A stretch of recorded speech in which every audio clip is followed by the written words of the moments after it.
right. So go ahead and label this first model cake layers.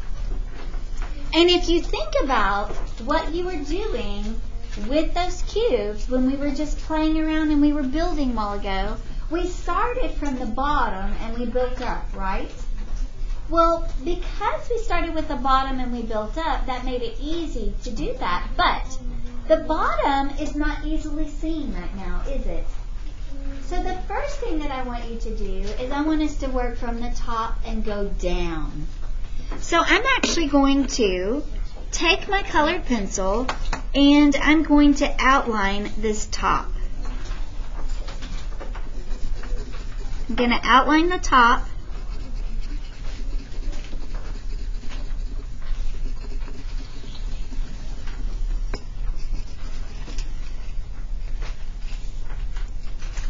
And I'm going to lightly shade that in.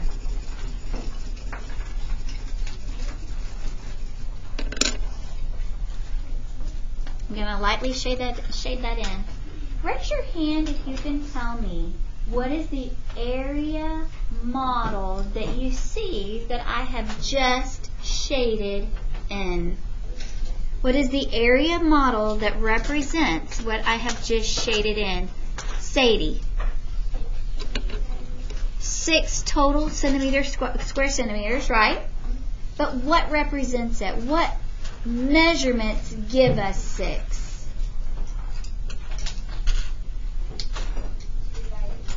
A 2 by 3. So I'm going to go ahead and label that right now. So I see that there are 2 rows of 3 each. Do you see the 2 rows of 3 each? Now what we have to remember, and we're going to take that same color, is that these are cubes. So we have a side in the back. We have a side on the cube in the front.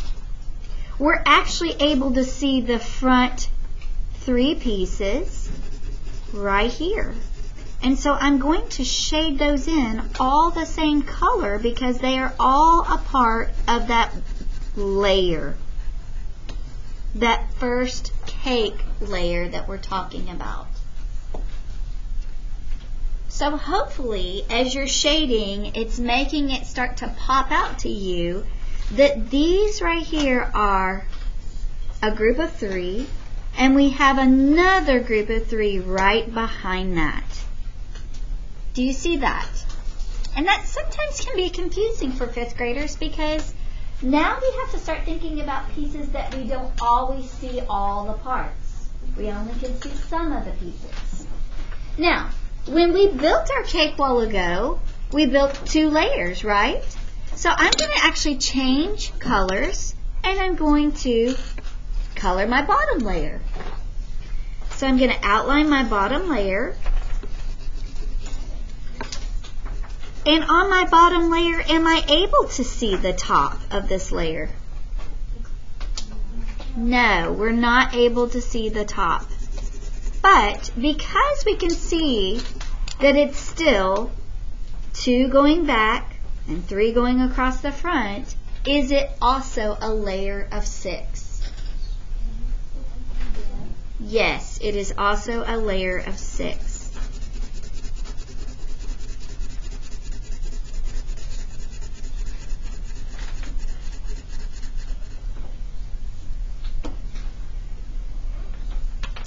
And so now what I'm going to do is I'm going to give this a layer of height. I'm going to say, well, this is 2 groups because I have the orange layer and I have the green layer.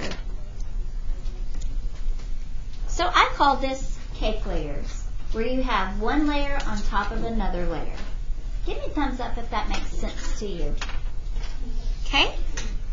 All right, and so to find the volume of this, we could say, hey, I know by starting with our first array, 2 groups of 3, which was 6, right? And we had a layer 2 high. So 2 times 3 is 6, and 6 times 2 is going to give me 12. Does everybody see how I was able to get 12? Another way to think about that, if you're having a hard time multiplying, is just to think about, hey, I had one layer of 6, and then I had another layer of 6. 2 layers of 6 will give me what? 12. Same answer. I always like to try to think about it in multiple ways. That's always sometimes helpful.